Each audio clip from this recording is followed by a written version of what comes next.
10,000 करोड़ रुपए का निवेश यहाँ पर संभावित है और पूरा एयरपोर्ट नोएडा इंटरनेशनल एयरपोर्ट के निर्माण के साथ इसमें लगभग 34 से लेकर 35,000 करोड़ रुपए का निवेश अकेले इस एयरपोर्ट पर होगा और 1 लाख से अधिक लोगों को नौकरी और रोजगार यहाँ पर उपलब्ध होंगे। इसके साथ ढेर सारी अन्य संभावनाएं यहाँ पर बनेंगी।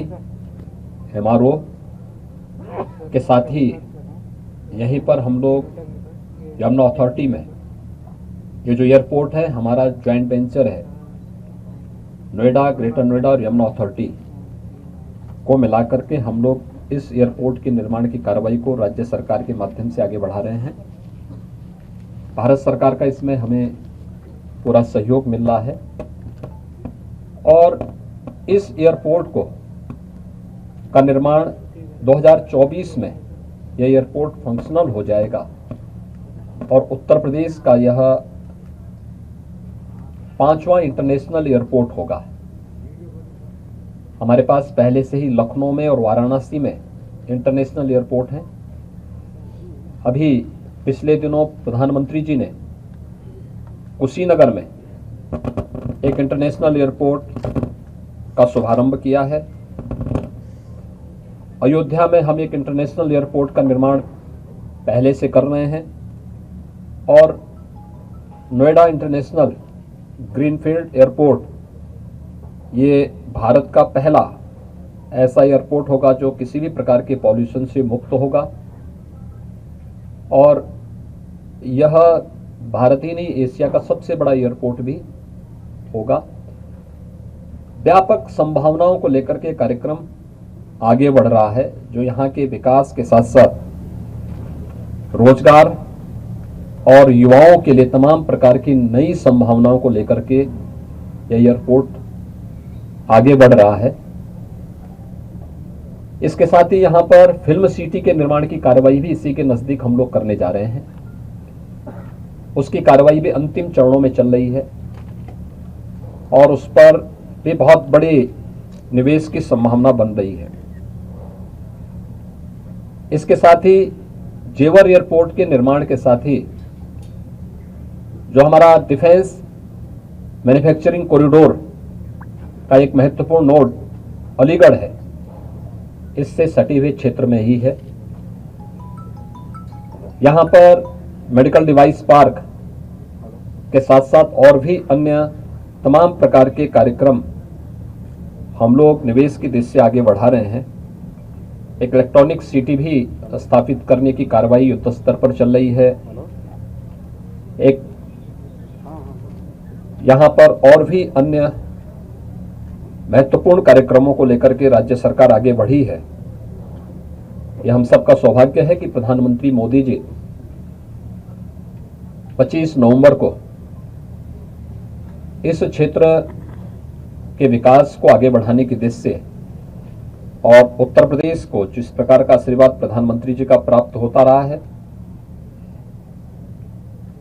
और खासतौर पर इंफ्रास्ट्रक्चर की डेवलपमेंट के जो बड़े बड़े कार्य हो रहे हैं उत्तर प्रदेश के अंदर, चाहे वह ईस्टर्न और वेस्टर्न डेडिकेटेड फ्रेट कॉरिडोर का हो, चाहे वह इस पूरे क्षेत्र में एक मल्टी मॉडल हब के रूप में इसको स्थापित करने का हो, या फिर एयरपोर्ट के रूप में, यानी एक्सप्रेसवे का तो एक बहुत अच्छा जाल उत्तर प्रदेश के अंदर फैल रहा है।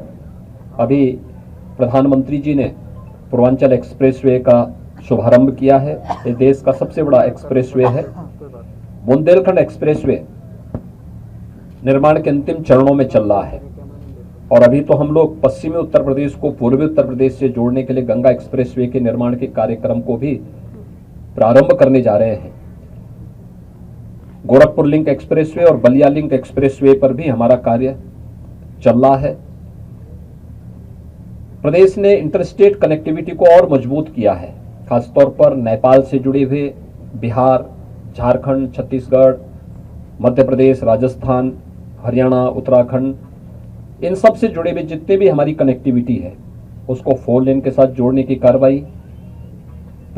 प्रदेश के अंदर भी बहुत बड़े पैमाने पर इस इंफ्रास्ट्रक्चर को डेवलप करने के साथ ही एयर कनेक्टिविटी को भी प्रदेश सरकार ने बहुत तेजी के साथ आगे बढ़ाया है। खासतौर पर आप देखते होंगे 2017 तक उत्तर प्रदेश के अंदर केवल 2 एयरपोर्ट फंक्शनल थे। हम सब आभारी हैं प्रधानमंत्री मोदी जी के, जिनके कारण उड़ान योजना में आज उत्तर प्रदेश के अंदर हमारे 9 एयरपोर्ट फंक्शनल हो चुके हैं। 2017 तक हमारे जो एयरपोर्ट थे केवल 25 स्थानों के साथ जुड़े हुए थे। आज हम लोग 80 से अधिक स्थानों से प्रदेश को जोड़ चुके हैं। 11 एयरपोर्ट पर हम वर्तमान में कार्य कर रहे हैं। जो नए एयरपोर्ट बन रहे हैं उन क्षेत्रों में भी बन रहे हैं जहां कोई कल्पना ही नहीं करता था।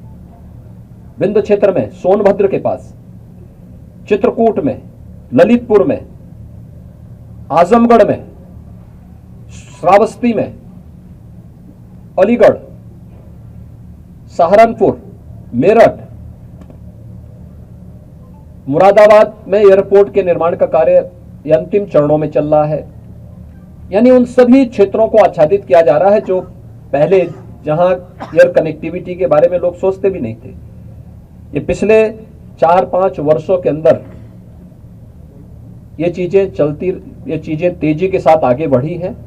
एक सकारात्मक सोच के साथ, एक ईमानदार सोच के साथ जब सरकार कार्य करती है तो दमदार परिणाम इसी प्रकार से आते हैं। और मुझे प्रसन्नता है कि इस एयरपोर्ट के शिलान्यास और शुभारंभ कार्यक्रम की याद आप सबको रहे, क्योंकि नहीं तो उत्तर प्रदेश में अब एक समस्या ये भी आई है कि अकल से पैदल कुछ लोग ऐसे हो चुके हैं जो लोग किसी भी प्रोजेक्ट के साथ जब लोकार्पण की बात आती है तो कहते साहब हमने भी सोचा था इसको करने के लिए।